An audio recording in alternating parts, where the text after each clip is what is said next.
What's up, ladies and gentlemen, boys and girls of all ages? Today, I am going to just quickly talk about the Game Awards this year, cause I'm kind of tired. First of all, second thing, this year actually was pretty damn good in my opinion. So obviously, with the announcements, the big thing for me was Naughty Dog's new game, Intergalactic, The Witcher 4, which is going to be starting series, which I'm very interested to see how that's going to play out. I guess Elden Ring is actually not getting DLC. It's getting its own new separate kind of co-op game, which is crazy. Okami is getting a sequel. Onimusha is getting a new game. Freaking Turok's getting a brand new game. Like that stuff was mind blowing. And then the fact we got Intergalactic here at the same time, it was just like holy crud. Like there was so much to be excited for. I do feel like this is kind of the problem with the Game Awards. Jeff likes to drag the stuff out just a little bit too long, in my opinion. Now, at the end of the day, I kind of get it. Jeff Keighley's guy, he obviously needs to make his money. He needs to, somehow keep things, afloat for the Game Awards. So obviously, he takes up much sponsorship as he can, and tries to do much blended. He tries to make it as good as he can. So overall, I think far as like announcements and stuff goes, this year was pretty damn awesome. And it's like then we got to the awards and all that stuff. And the awards to me were kind of like this year is kind of weird, okay? Like cuz we kind of like up in the dark about a lot of where things could go.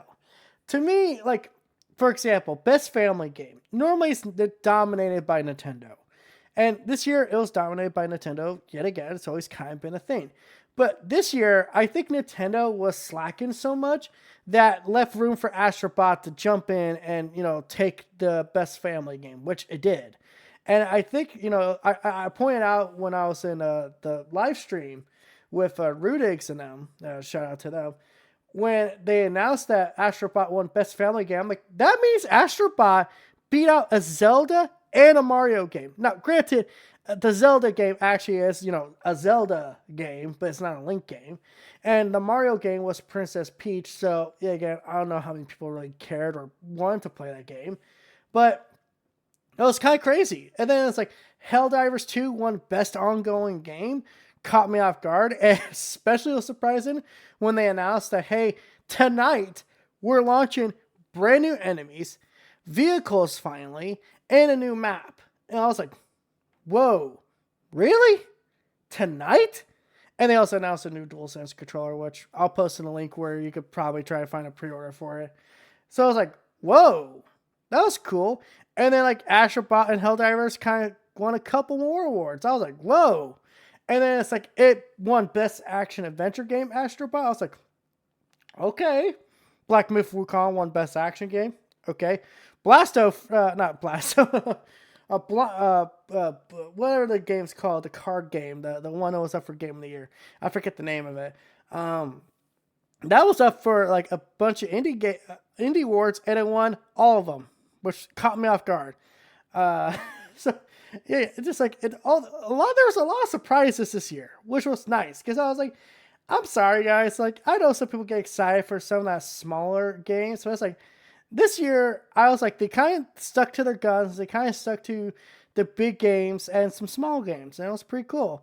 So once we got to Best Game Direction, I was like, okay, this is where Elden Ring's going to start winning, the awards, right? Like, it's going to win Best Art Direction and stuff. No. That Best Game Direction went to Astro Bot. I was like, whoa. Could Astro Bot actually win Game of the Year?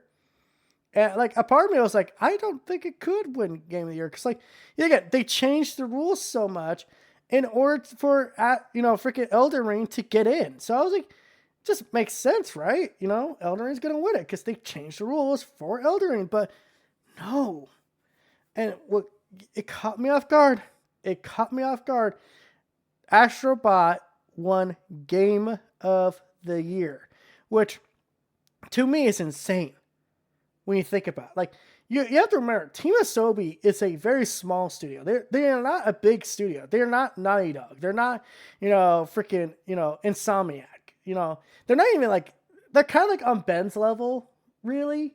But it's like Astro Bot won Game of the Year, And it was like, and this was a game that, its release was so close to its announcement. It was announced in May, came out in September, and it was like, holy crap. Astro Bot did it. Astro Bot actually gave Sony a win.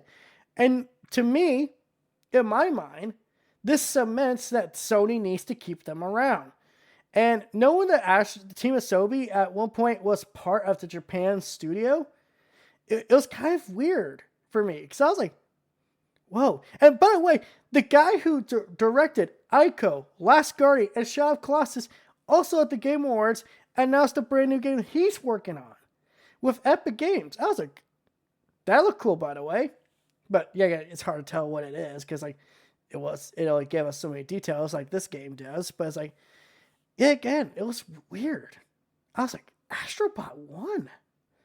It beat Black Myth Wukong, which won player's voice. It beat Elden Ring, which they changed the rules for. It beat out a freaking Persona-like game, which are normally like the huge fan favorites. And here's the thing.